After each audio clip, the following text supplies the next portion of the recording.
Hello दोस्तों, एक बार फिर से स्वागत है आप सभी को एलएस ऑनलाइन क्लासेस में। और आज हम लोग पढ़ने वाले हैं संस्कृत का तीसरा चैप्टर और वन शॉट में आप लोग को इसमें बताने वाले हैं ऑब्जेक्टिव, जो कि एग्जाम के लिए बहुत ही महत्वपूर्ण होता है। तो मुझे उम्मीद है आप लोग इस वीडियो को लास्ट तक जरूर देखेंगे। अगर आप लोग को कोई भी चीज का परेशानी होता है तो मुझे बताएंगे, हम उसको क्लियर करने का प्रयास करेंगे, ठीक है। और इस चैप्टर में हम बताते हैं आलसी व्यक्ति कौन होते हैं, आलसी व्यक्ति का आचरण कैसा होता है, आलसी व्यक्ति को इस समाज में कैसा रिएक्ट होता है। तो सभी बच्चे इस हमारे वीडियो के लास्ट तक जुड़े रहेंगे और समझेंगे क्या इसे आलसी व्यक्ति बनने से क्या क्या नुकसान होता है, और बहुत सारे इस चैप्टर के बारे में समझने वाले हैं ऑब्जेक्टिव के माध्यम से। तो मुझे विश्वास है आप लोग इस वीडियो चैनल पे अगर नए आए हैं तो बहुत सारे बच्चे तो पहले से ही है। अगर आप लोग चैनल पर नए हैं तो चैनल को लाइक सब्सक्राइब अपने दोस्तों को भी पास में शेयर कर दें, ताकि आप लोग को पढ़ाई से रिलेटेड सारी इंफॉर्मेटिव वीडियो आप लोग को मिलते रहे। तो चलते हैं, समय न लेते हुए आप लोग के लिए चलते हैं हम लोग प्रश्न पे आते हैं, ध्यान दीजिएगा। मैथिल कोकिल के नाम से जो है वह कौन प्रसिद्ध था? तो विद्यापति, नारायण पंडित, कालिदास और जो थे वह वेद व्यास। तो इसमें से कौन थे? विद्यापति जो थे वह मैथिल कोकिल के जो नाम से प्रसिद्ध थे वह कौन थे? विद्यापति थे, विद्यापति। अगला है, ध्यान देंगे, अलस कथा पाठ कहाँ से संकलित है? अलस जो कथा जो पाठ है वह अलस कथा का मतलब होता है आलसी व्यक्ति, ठीक है। जैसे हम लोग को भी आलस आता है नहीं, सभी को आलस आता है। तो आलस से बचने के लिए हम लोग को उसको कहता है ना, दिमाग कहता है ना 5 मिनट आराम करना है, तो नहीं करना, 5 मिनट पहले काम करना है उसके बाद आराम करना है, ऐसे होना चाहिए। तो अग्नि पुराण, पुरुष परीक्षा, रामायण और जो था वह महाभारत का था। तो आप लोग को पुरुष परीक्षा। आगे का प्रश्न आप लोग के लिए है, मिथिला का मंत्री कौन था? जो मिथिला का जो मंत्री था वह कौन था? तो देखते हैं, क्या बुद्धिवीर था, क्रमवीर था, धर्मवीर था और वीरेश्वर था। तो जो मिथिला का जो मंत्री था वह कौन था? तो वो था वीरेश्वर था। कौन था? वीरेश्वर था। आगे का, मनुष्य को कौन नष्ट कर देता है? धन, धर्म, आलस और कोई नहीं। जो मनुष्य को जो नष्ट कर देता है वह कौन नष्ट करता है? तो आप लोग को आलस। और ध्यान रखिएगा, अगर जो कोई भी व्यक्ति के शरीर में अगर आलसी आ जाता है तो समझ जाइए आप लोग को क्या है, मतलब आलसी आ गया तो मतलब समझ जाइए आप कुछ नहीं कर पाइएगा। तो आलस को दूर कीजिए और पढ़ाई लिखाई को अच्छे तरीका से कीजिए। और जब भी आप लोग पढ़ाई लिखाई करने जाए तो टेबल और क्या बोलते हैं, चेयर पर ही बैठ के पढ़े, क्योंकि इससे आप लोग को उसके लिए प्रति एक्टिव रहिएगा। अगर आप लोग खेलने के लिए जाते हैं तो बैट बॉल तो उसी का इतना एक्टिव रहते हैं, उसी प्रकार से आप लोग पढ़ने पर जाइएगा तो कुर्सी टेबल पर नहीं, हमको पढ़ना ही है। चलते हैं, आगे प्रश्न है, भीषण भूख लगने पर भी कौन कुछ नहीं कर सकता? आलसी, निर्बल, सच चरित्र और निर्धर, ठीक है। तो भीषण भूख लगने पर भी और कुछ नहीं कर सकता है, कौन होता है? तो वह आलसी व्यक्ति होता है। भूखल कितनों लग जाओ कुछ नहीं कर पाता है, तो कौन था?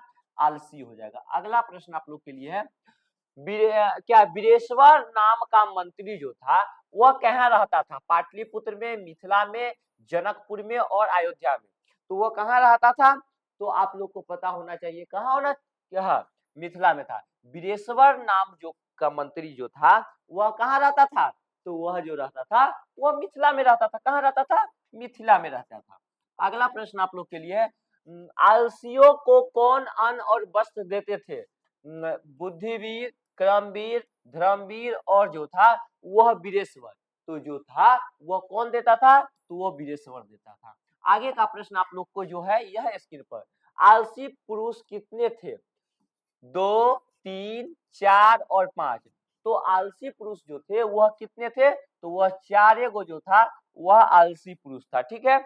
अगला है, ध्यान देंगे, अलस कथा पाठ में किस दोष का वर्णन किया गया है? अर्थ का, धर्म का, आलस का और कोई भी नहीं। तो अलस कथा यानी पथा क्या है, इससे ही पता चलता है इसमें किसके बारे में बताया गया। तो आलसी के बारे में अलस कथा। तो अलस कथा में किसके बारे में पढ़ेंगे भाई? तो आलस के बारे में पढ़ेंगे। आगे का प्रश्न आप लोग के लिए है, मैथिल कवि कौन था?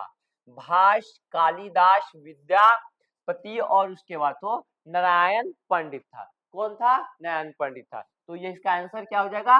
विद्यापति हो जाएगा। और सभी बच्चे को हम बार बार कहते हैं बाबू रे आप लोग अच्छा से तैयारी करें, क्योंकि संस्कृत के साथ साथ आप लोग को हर एक सब्जेक्ट का तैयारी एलएस ऑनलाइन क्लासेस में होता है। तो आप लोग बिल्कुल भी ना घबराए, जब आपके सर आपके साथ है तो तैयारी आप लोग का जबरदस्त मस्त और होते रहेगा।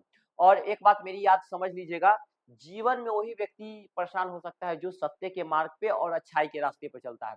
बुराई के रास्ते पर चलने वाले कभी भी, एक बात ध्यान रखिएगा, कभी भी वो कष्ट का सामना नहीं कर पाता है। तो आप लोग सही रास्ते पर चल रहे हैं तो यानी मतलब कष्ट होगा ही सही रास्ते पर। अलस कथा किस प्रकार की कथा है? व्यंग्यात्मक, हास्यात्मक, कारुण, क्या है, कारुणिक कथा और उपयुक्त कोई भी नहीं। तो जो है वह कौन है? तो वह बिल्कुल ही व्यंग्यात्मक है। ठीक है, आगे का प्रश्न आप लोग का, अलस कथा पाठ के लेखक कौन है? विद्यापति है, नारायण पंडित है, कालिदास है और जो है वह वेद व्यास है। तो अलस कथा पाठ के जो लेखक है वह कौन है? तो यह विद्यापति है। आगे का प्रश्न आप लोग के लिए ध्यान देंगे, अलस का क्या है? अलस शाला में आगे क्यों लगाई? जाड़े के कारण, आलसियों की परीक्षा के लिए, मच्छर के कारण, बिना किसी कारण के। तो जो इसमें जो लगाया गया था वो किसका? आलसियों की परीक्षा के लिए। के देखते हैं आलसी व्यक्ति क्या करता है, इसलिए लगाया गया था। अलस कथा पाठ में किस महत्व का वर्णन किया गया है? मानव गुण का, पशु गुण का, देवता गुण का और उपयुक्त कोई भी नहीं। तो अलस कथा पाठ में किसके महत्व का वर्णन किया गया है? तो वो किया गया है किसके? मानव के आलसीपन के बारे में किया गया है। आगे का है, गरीबों और अनाथों को प्रतिदिन कौन भोजन कराते थे? बुद्धिवीर, क्रमवीर, उसके बाद धर्मवीर, उसके बाद वीरेश्वर। तो जो था वह कौन भोजन कराते थे? तो वो कराते थे वीरेश्वर। आगे का है आप लोग का प्रश्न ध्यान देंगे, कारुणिक के बिना किसकी गति नहीं होती है? धूतों की, पत्तियों की, वाचालों की, उसके बाद है आलसियों की। तो जो है वो किसकी होती है? आलसियों की होती है। आगे का प्रश्न आप लोग के लिए है, ध्यान देंगे, अलसशाला में लगी आग को देखकर कौन भाग गए? आलसी, धूर्त, अधिकारी और जो था नौकर। तो अलसशाला में लगी आग को देखकर जो भाग गया था वह कौन भाग गया था? तो वह भाग गया था धूर्त भाग गया था। ठीक है, धूर्त या आलसी जो भी। तो इतना ही प्रश्न आप लोग को इस चैप्टर्स में है। मुझे उम्मीद है आप लोग को इस वीडियो बहुत अच्छा लगा होगा। और एक बात मेरी समझ लीजिएगा सभी बच्चों, आप लोग का एग्जाम में अच्छे से क्वालिफाई करना है। अगर इस चैनल को अगर यहाँ तक आप लोग देखे हैं तो मुझे उम्मीद है, कहते हैं किसे देखे हैं तो वीडियो देखने के लिए थैंक्स।